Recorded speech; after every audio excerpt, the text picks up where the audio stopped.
কি করবি তুই? দুধের প্যাকেট কাটছিস?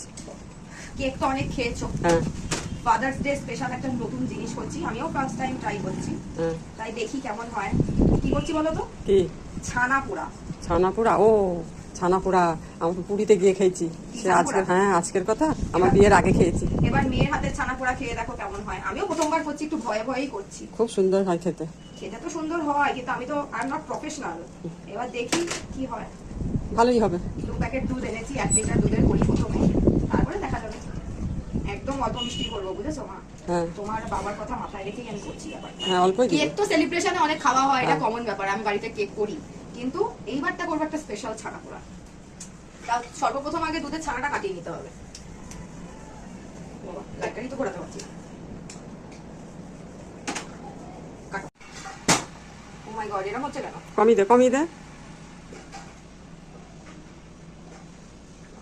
ছানা কাটার জন্য লেবুর রস ইউজ করছি। অলরেডি কালকে 2 প্যাকেট আমি এনেছিলাম, কিন্তু আমার মা জাল দিয়ে রাখেনি, আমিও ভুলে গেছি অবশ্য, আবার ডিপ ফ্রিজে রাখা হয়নি, তো অটোমেটিক দুধের ছানাটা কেটে গেছে, কিন্তু পুরোপুরি কাটেনি। তাই পুরোপুরি কাটানোর জন্য ভিনেগার ইউজ করিনি, লেবুর রসটা ইউজ করলাম।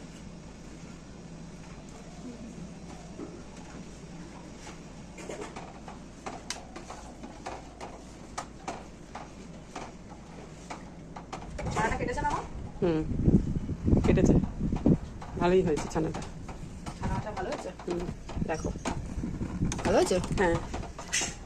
তো ছানাটা ঝরিয়ে নেবো একটু পরেই। ছানা তো হয়ে গেছে, এবার ছেঁকে নিতে হবে, বুঝলে মা?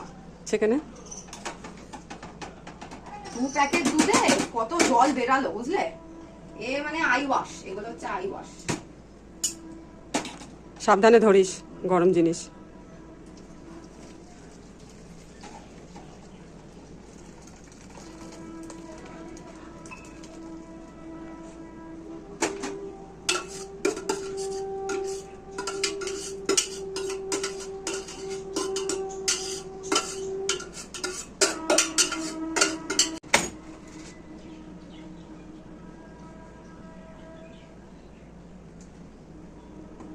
বেশি আমি জলটা ঝরাবো না, কেন বলো তো? আমার এই মানে একটু গ্যাদগ্যাদা ব্যাপারটা লাগবে। কত জল বেরিয়েছে মা!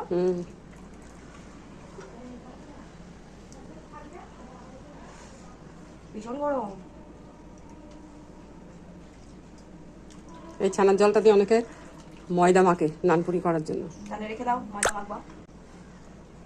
তাহলে রেখে দাও, ছানার জল দিয়ে ময়দা মাখবে।